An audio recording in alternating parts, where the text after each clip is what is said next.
اب جب اس طرح کی آیات قرآن میں نازل ہوتی تھیں، وحی آتی تھی، اور نبی اکرم صلی اللہ علیہ وسلم مشرکین مکہ کے سامنے یہ آیات تلاوت فرماتے تھے، تو رویہ ان کا یہ ہوتا تھا کہ بجائے کہ نصیحت حاصل کریں، وحی کے آئینے میں اپنی خطائیں، اپنی غلطیاں دیکھ لیں، وہ الٹا نبی اکرم صلی اللہ علیہ وسلم پر الزام لگاتے تھے کہ یہ اپنی طرف سے قصے بنا بنا کر ہم پر طنز کرتے ہیں، ہم پہ چوٹ کر رہے ہیں، یہ تو ہمیں سنانے کو یہ باتیں کرتے ہیں،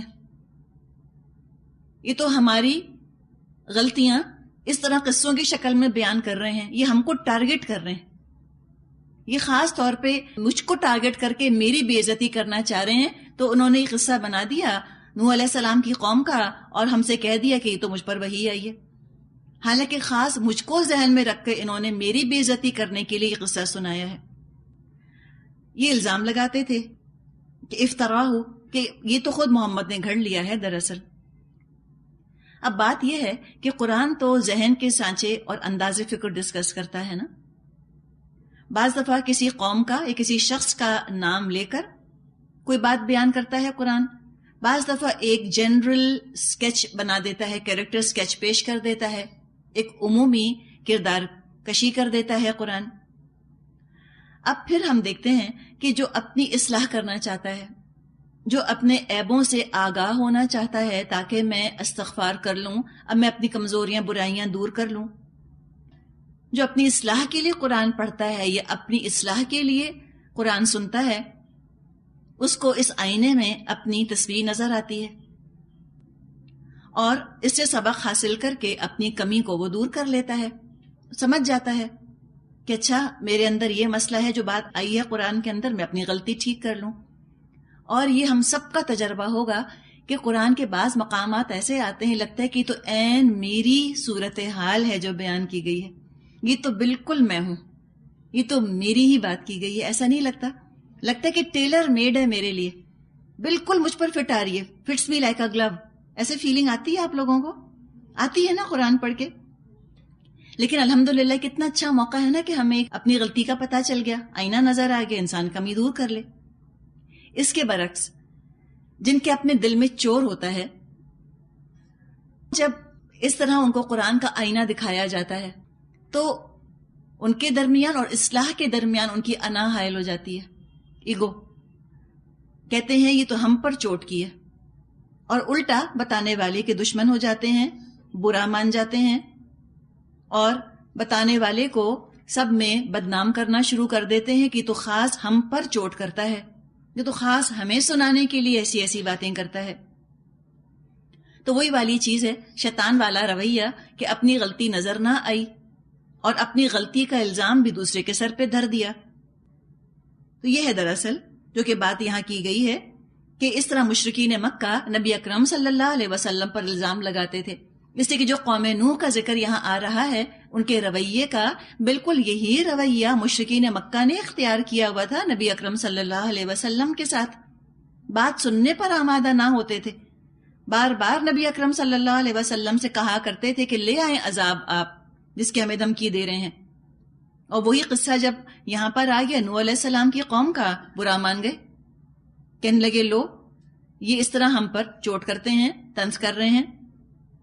تو کہا گیا کہ اچھا اگر میں نے یہ گھڑ لیا ہے تو اس کا تو پھر جرم، اس کا الزام تو میرے ہی اوپر ہے، اور اگر جو تم کام کر رہے ہو میں اس سے بری ہوں، تمہارے گناہوں کا خمیازہ تمہیں خود بھگتنا پڑے گا۔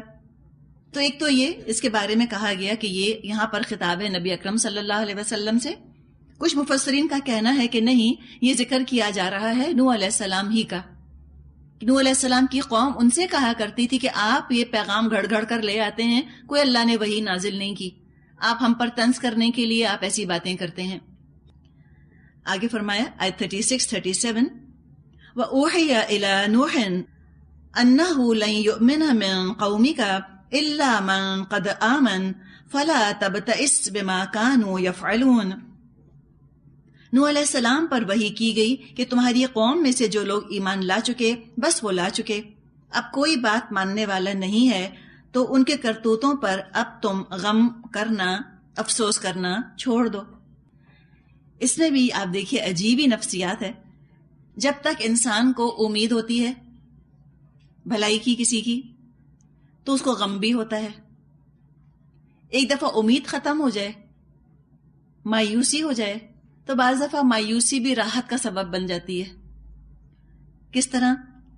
جب تک یہ امید ہے کہ اصلاح ہو سکتی ہے، انسان اپنے آپ کو کھپاتا رہتا ہے، محنت کرتا رہتا ہے، مشقت کرتا رہتا ہے، سوچ بچار کرتا رہتا ہے اس کے بارے میں. جب مایوسی ہو جائے، کسی کے حال سے بتا دیا جائے کہ یہ ٹھیک ہونے والے نہیں ہیں، تو محنت مشقت سے اس کو نجات مل جاتی ہے. اب وہ اس کے بارے میں نہ پلاننگ کرتا ہے نہ سوچتا ہے. تو مایوسی میں بھی ایک طرح سے راحت ہے. تو کہا گیا کہ اب آپ افسوس مت کیجئے ان کے حال پر جو یہ کرتے ہیں. جیسے آپ نے دیکھا ہوگا گھروں میں کوئی رشتہ دار ہوتے ہیں جو کہ بیمار ہوتے ہیں، سارا گھر ان کی خدمت میں لگا رہتا ہے، سب مصروف رہتے ہیں، سب انہی کے بارے میں بات کرتے ہیں، فکر کرتے ہیں، راتوں کو جاگتے ہیں، اس لیے کہ امید ہوتی ہے کہ ہماری خدمت سے یہ ٹھیک ہو جائیں گے. علاج کی فکر رہتی ہے، کون سا علاج ہم ڈھونڈیں کہ یہ ٹھیک ہو جائیں. جب ان کا انتقال ہو جاتا ہے تو سب فارغ ہوتا ہے نا. اب نہ ڈاکٹروں کے پاس بھاگنا ہے، نہ دوا کی فکر کرنی ہے، نہ راتوں کو جاگنا ہے. اس مثال سے سمجھیں، کہا گیا کہ اے نوح، یہ آپ کی قوم اب مردہ ہو چکی ہے، کوئی زندگی کی رمق باقی نہیں رہی ان کے اندر. تو اب آپ ان کے خیر سے مایوس ہو جائیے، اب یہ نہیں سلجھنے والے، اب یہ الجھے ہی چلے جائیں گے. اور ایک اور بات جو اسے پتہ چلی کہ نوح علیہ السلام کو کتنا غم تھا اپنی قوم کا. تب تئس، اب آپ غم کھانا چھوڑ دیجئے. یہ نہیں کہا کہ بس اب آپ غصہ کرنا چھوڑ دیجئے. ہمیں تو غصہ زیادہ آتا ہے، ہمیں غم کب ہوتا ہے؟ اور غصہ یاد رکھیے ایگو کی وجہ سے ہوتا ہے نا. میری بات نہیں مان رہے، ہمیں یہ غصہ آتا ہے. میں بتا رہی ہوں، میں پڑھ کر آئی ہوں، میں کہہ رہی ہوں ایسے نہیں ہوگا. تو جب یہ میں ہم کرتے ہیں تو ہمیں غصہ بھی پھر بہت آتا ہے، میری بات کیوں نہیں مانی. لیکن جب آپ ان کو ان کی اصلاح کے لیے، ان کی بہتری کے لیے اللہ کی بات بتانا چاہ رہی ہوتی ہیں تو پھر انسان کے اندر خیر خواہی آتی ہے، نرمی آتی ہے. آپ ان کی اصلاح چاہتے ہیں کسی طرح سے، اور انسان کے اپنے اندر یہ فیلنگز پیدا ہوتی ہیں کہ اللہ یہ کسی طرح ٹھیک ہو جائیں. تو غصے کی جگہ پھر افسوس لے لیتا ہے، اور جب افسوس دل میں آتا ہے تو ہمدردی آتی ہے، خیر خواہی آتی ہے، سنسیریٹی آتی ہے. اور یہی طریقہ رہا انبیاء کا اور رسولوں کا. انہوں نے اپنی قوموں کے ساتھ خیر خواہی کی. خیر خواہی بہت اہم لفظ ہے. تو غصے کو ہمیں ریپلیس کرنا ہے، جھنجھلاہٹ کو ریپلیس کرنا ہے نرمی اور خیر خواہی سے. اور دعا کیجئے اللہ سے اس کے لیے کہ اللہ تعالی ہمیں صبر دے. اور خیر خواہی صبر کے ساتھ آتی ہے. جلد بازی، بے صبراپن، اکھڑے کھڑے رہنا، ہڑا بونگی طبیعتیں جن لوگوں کی ہوتی ہیں نا، تو ان کے اندر تو پھر خیر خواہی نہیں آ سکتی. بہت جلدی الجھتے ہیں، بہت جلدی جذباتی ہونے لگتے ہیں. نہیں، ٹھہراؤ، میچیورٹی انسان کے اندر آنی چاہیے علم کے ساتھ. اور اگر ہم تبلیغ کا کام کرنا چاہتے ہیں تو ٹھہراؤ ضروری چیز ہے. تھوڑا ٹھنڈا کریں اپنے آپ کو. بے حس بننے کو نہیں کہا جا رہا کہ بے حس ہو جائیں، لیکن ہر وقت غصے میں بھرا ہوا رہنا بھی فائدہ نہیں دیتا. کوئی پاس بیٹھنا پسند نہیں کرے گا ہمارے اگر ہم اپنا مزاج اتنا بگاڑ لیں. نرمی جو ہے وہ اگلا انسان فیل کر لیتا ہے کہ ان کو میری فکر ہے، یہ میرے بارے میں سوچ رہے ہیں. آگے فرمایا وَاصْنَعِ الْفُلْكَ بِأَعْيُنِنَا وَوَحْيِنَا وَلَا تُخَاطِبْنِي فِي الَّذِينَ ظَلَمُوا إِنَّهُمْ مُغْرَقُونَ. اور ہماری نگرانی میں ہماری وحی کے مطابق ایک کشتی بنانی شروع کرو، اور دیکھو جن لوگوں نے ظلم کیا ہے ان کے حق میں مجھ سے سفارش نہ کرنا، یہ سارے کے سارے اب ڈوبنے والے ہیں. تو نوح علیہ السلام نے تقریباً 950 سال ان کو دعوت دی. اب 950 سال کا جو فگر ہے اس کے بارے میں 2 آراء ہیں، 2 اوپینینز ہیں. کچھ مفسرین کا کہنا یہ ہے کہ نوح علیہ السلام کی کل عمر ہی 950 سال تھی، 950 ایئرز. کچھ مفسرین کا کہنا ہے کہ نہیں، نوح علیہ السلام کی عمر اس سے زیادہ تھی. جو انہوں نے دعوت دی وہ تھی 950 سال کے عرصے تک. 950 سال تک ان کو دعوت اور تبلیغ کرتے رہے. تبلیغ انہوں نے کی، قوم ان کو سخت تکلیفیں پہنچایا کرتی تھی. روایات میں آتا ہے کہ لوگ آ کر نوح علیہ السلام پر پتھراؤ کرتے تھے، یہاں تک کہ نوح علیہ السلام بے ہوش ہو جاتے. جب ہوش آتا دعا کرتے اے اللہ میری قوم کو معاف کر دے، یہ جانتے نہیں۔ نسل در نسل دعوت دیتے رہے نوح علیہ السلام، صدیاں گزر گئیں۔ جب قوم کی طرف سے ظلم کی انتہا ہو گئی تو اللہ تعالیٰ نے خطاب فرمایا کہ اب یہ ایمان نہیں لائیں گے۔ پھر بھی نوح علیہ السلام کا دل اتنا نرم تھا کہ ان تمام تکلیفوں کے باوجود لوگوں کے لیے وہ غم اور افسوس محسوس کرتے رہے۔ یہ دائی کی صفت ہے جو یہاں بتا دی گئی۔ اب اللہ تعالیٰ نے ان سے فرمایا کہ آپ کشتی بنائیے ہماری نگرانی میں، ہماری آنکھوں کے سامنے اور ہماری وحی کے مطابق۔ اب وہ کشتی کتنی لمبی، کتنی اونچی، کتنی چوڑی تھی، یہ تمام تفاصیل تورات میں، بائبل جو ہے اولڈ ٹیسٹمنٹ جو حصہ ہے بائبل کا، اس میں تمام تفصیلات موجود ہیں۔ قرآن ان تفصیلات میں نہیں جاتا، ان ڈیٹیلز میں نہیں گیا، بس یہ بتا دیا کہ کشتی انہوں نے بنائی۔ اب آپ دیکھیں بات کیا ہے کہ اللہ نے تو وحی کر دی کہ کشتی کیسے بنانی ہے، اور محنت کس نے کی؟ نوح علیہ السلام نے۔ اللہ یہ بھی تو کر سکتا تھا کہ اللہ کشتی بنائی دے دیتا، فرشتے بھیج کے کشتی بنوا دیتا۔ اللہ کا یہ قاعدہ نہیں ہے، اللہ ہدایات دیتا ہے، محنت تم کرو۔ نیک عمل کیسے کرنا ہے اللہ نے تھیوری بتا دی، اللہ نے علم دے دیا، اور عمل کیسے کرنا ہے بتا دیا۔ محنت کون کرے گا؟ تم خود۔ نوح علیہ السلام نے خود محنت کی، چیزیں جمع کی، لکڑی کاٹی ہوگی، کیلیں ٹھوکی ہوں گی، وقت لگایا، اپنا ٹیلنٹ انہوں نے لگایا، یہ کام تو خود کیا انہوں نے۔ ہمیں بھی یہی کرنے کی ضرورت ہے، عمل کرنے کے لیے محنت ہمیں کرنی ہے۔ یہ بھی اللہ تعالیٰ نے ہدایت دے دی کہ دیکھو جو ظالم ہیں، یعنی جو بات نہیں مان رہے، اب ان کے بارے میں تم مجھ سے بات نہ کرنا، وہ تو غرق ہو ہی جائیں گے سب۔ آیت 38 وَيَصْنَعُ الْفُلْكَ، اور نوح علیہ السلام کشتی بنا رہے تھے۔ اب تصور کیجئے، دور دور بارش کا، پانی کا امکان نہیں، آثار نہیں۔ نوح علیہ السلام دعوت دیتے رہے، قوم انکار کرتی رہی۔ اب نوح علیہ السلام کشتی بنانے بیٹھ گئے، قوم کا کیا حال ہوا ہوگا؟ ہنس ہنس کے لوٹے جاتے ہوں گے۔ وہی بتایا آگے، وَكُلَّمَا مَرَّ عَلَيْهِ مَلَأٌ مِّن قَوْمِهِ سَخِرُوا مِنْهُ، اس کی قوم کے سرداروں میں سے جو کوئی ان کے پاس سے گزرتا تھا وہ ان کا مذاق اڑاتا تھا۔ نوح علیہ السلام پر ان کے مذاق اڑانے کا اثر نہ ہوا، وہ اچھی طرح جانتے تھے کہ یہ غلط مذاق اڑا رہے ہیں۔ مذاق کا اثر انسان اس وقت قبول کرتا ہے، کسی کے مذاق اڑانے سے انسان اس وقت عمل چھوڑتا ہے جب اس کو اپنے حق پر ہونے کا یقین نہیں ہوتا، خود اس کو ڈاؤٹ ہوتا ہے اپنے بارے میں، خود اس کا ایمان دل میں لا رہا ہوتا ہے۔ تو کیا ہوتا ہے کہ جب وہ عمل شروع کرتا ہے اور لوگ آگے سے مذاق اڑاتے ہیں، دے میک فن آف ہم، ان کے مذاق اڑانے کی وجہ سے عمل چھوڑ دیتا ہے، کہتا ہے یہ لوگ ہنس رہے ہیں نا، ویسے کیسے کریں ہم، ہے یہ لوگ کیا کہیں گے۔ یہ نشانی ہے اس بات کی کہ اپنا ایمان پختہ نہیں ہے۔ جس کو 100% یقین ہے کہ میں جو کر رہا ہوں وہ ٹھیک کر رہا ہوں، اس کو تو لوگوں کے مذاق اڑانے پر حیرت ہوتی ہے اور ان کی کم عقلی پر افسوس ہوتا ہے کہ کس بات کا مذاق اڑا رہے ہیں، ان کو علم نہیں ہے۔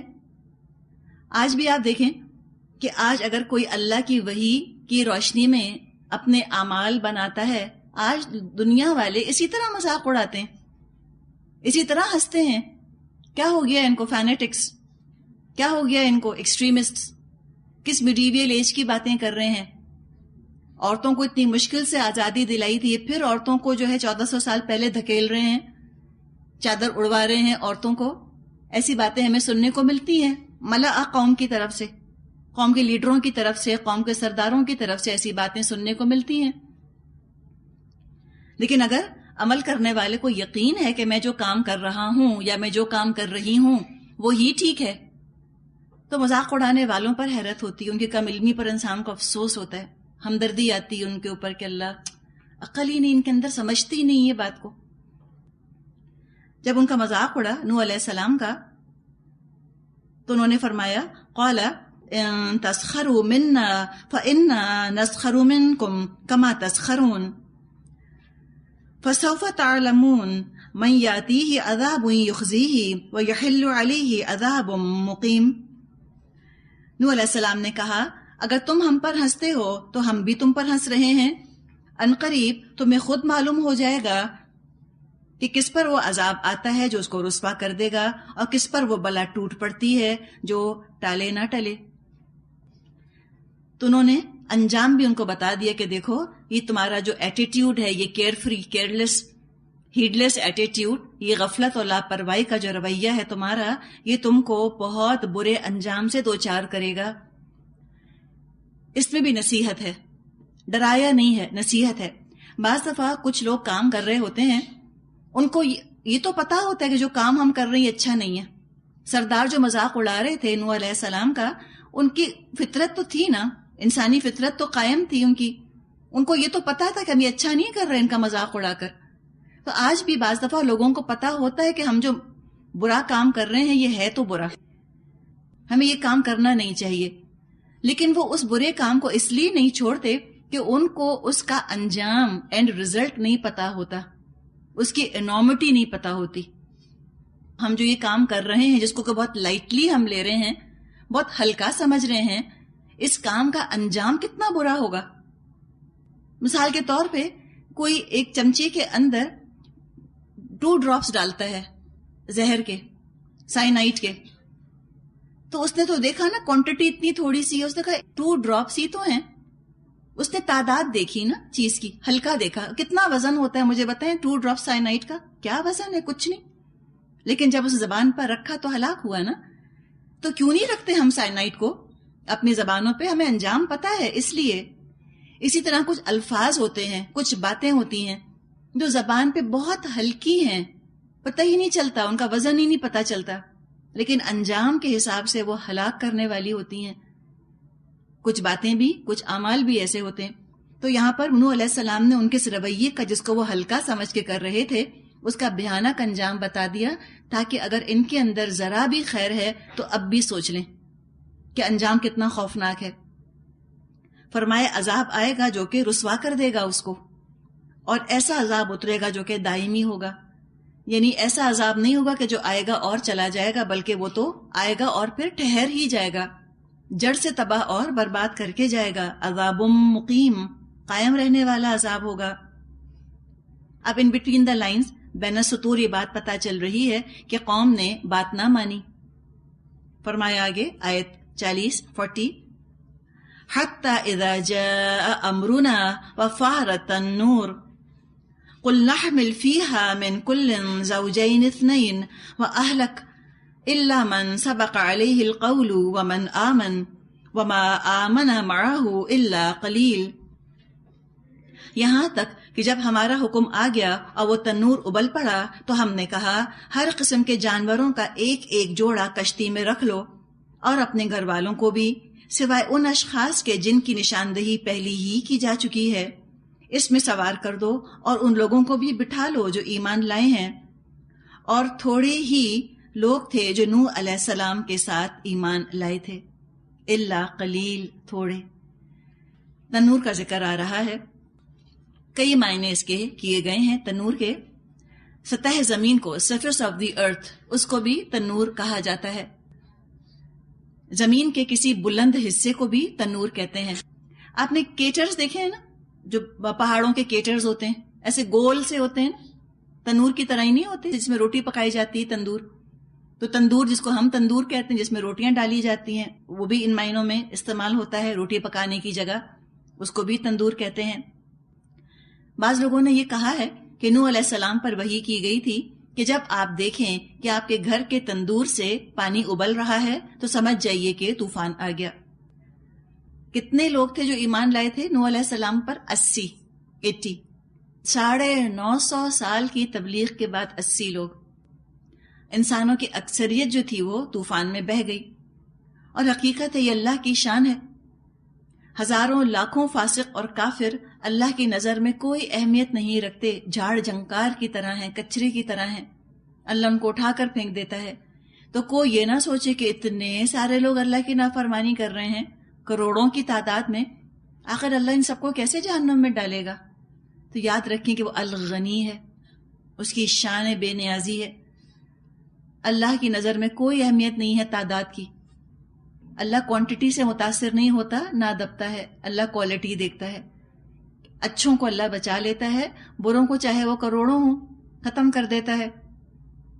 ہم دیکھیں کہیں دیمک لگ گئی ہوتی ہے، ہزاروں لاکھوں کی تعداد میں وہ چوٹیاں ہوتی ہیں، ٹرمائٹس، ایک سپرے کر کے ہم ختم کر دیتے ہیں. میں افسوس ہوا کبھی. فساد مچانے والی چیز ہے نا، کھوکھلا کر رہی تھی ہماری لکڑی کو. اللہ کے بنائے ہوئے معاشرے کو، اللہ کی بنائی ہوئی زمین کو جب یہ ظالم اس طرح کرپٹ کر رہے ہوتے ہیں اپنے کفر کی وجہ سے، نافرمانیوں کی وجہ سے، تو اللہ اسی طرح ایک جھٹکے میں ان سب کو ختم کر دیتا ہے. کوئی اللہ کو نہ افسوس ہوتا ہے اور نہ ہی کوئی اللہ پر ظلم کا الزام لگا سکتا ہے. فرمایا آیت 41، وَقَالَ ارْكَبُوا فِيهَا بِسْمِ اللَّهِ مَجْرَاهَا وَمُرْسَاهَا إِنَّ رَبِّي لَغَفُورٌ رَحِيمٌ.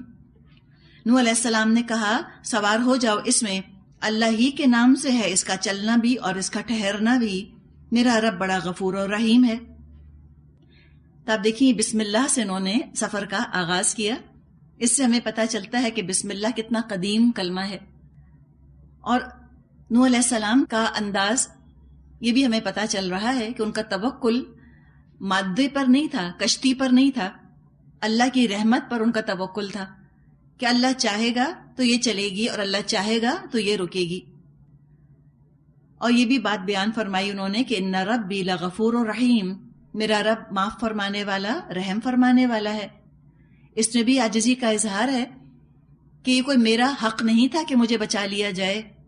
اگر اللہ چاہتا تو میری خطاؤں کی وجہ سے مجھے بھی غرق کر دیتا.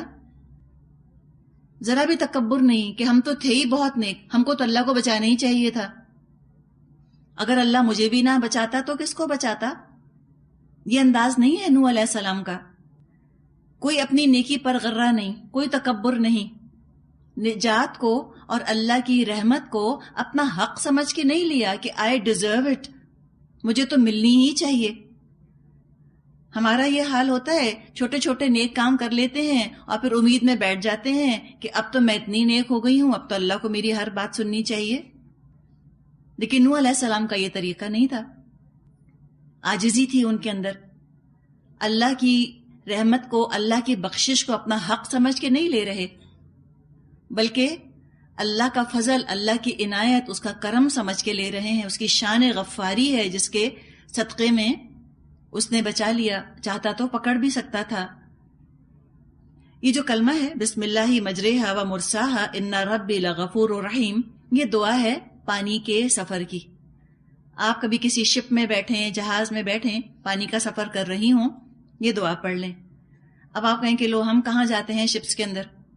کوئی واٹر سپورٹ ہو، کوئی کشتی ہے کسی جھیل کے اندر یا کسی واٹر سکوٹر پر، کوئی بیٹھ گیا ہے، آپ کا بچہ یا آپ خود، جو بھی ہے، تو اس وقت بھی یہ دعا انسان پڑھ لے، بسم اللہ مجریہا و مرساہا ان ربی لغفور رحیم.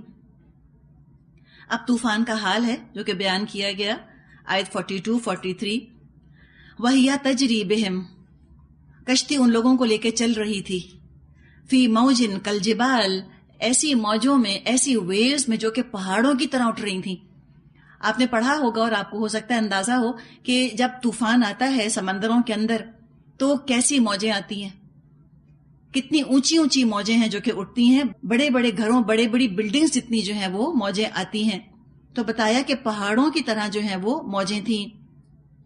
سوچے نا کیا ہنگامہ ہے، بارش برس رہی ہے، پانی ابل رہا ہے نیچے سے، کشتی کے اندر جو لوگ ہیں وہ بیٹھے ہیں اور باقی لوگ ادھر ادھر غرق ہو رہے ہیں، ڈوب رہے ہیں، طوفان ہے اور چیخ پکار ہے لوگوں کی، اور ایک عجیب سا سما ہے اللہ کے عذاب کا. اللہ کا عذاب زمین کے نیچے سے بھی ابل رہا ہے اور سروں کے اوپر سے بھی برس رہا ہے. سارا یہ منظر، یہ شور، ہنگامہ، عذاب ذہن میں رکھیں. اور نوح علیہ السلام اپنے کشتی والوں کی بھی حفاظت کر رہے ہیں اور لوگوں کو ڈوبتے ہوئے بھی دیکھ رہے ہیں، اور کیا ان کے دل پر بیت رہی ہوگی. غیروں کو دیکھ ہی رہے ہیں، ساتھ ہی ساتھ کس کو انہوں نے دیکھا؟ اپنے بیٹے کو. بیٹے کو دیکھا کہ وہ کہیں کھڑا ہوا ہے. وَنَادَى نُوحُ ابْنَهُ وَكَانَ فِي مَعْزِلٍ يَا بُنَيَّ ارْكَبْ مَعَنَا وَلَا تَكُن مَعَ الْكَافِرِينَ. نوح علیہ السلام کا بیٹا دور فاصلے پر تھا. نوح علیہ السلام نے پکار کر کہا، بیٹا ہمارے ساتھ سوار ہو جا، کافروں کے ساتھ نہ رہ.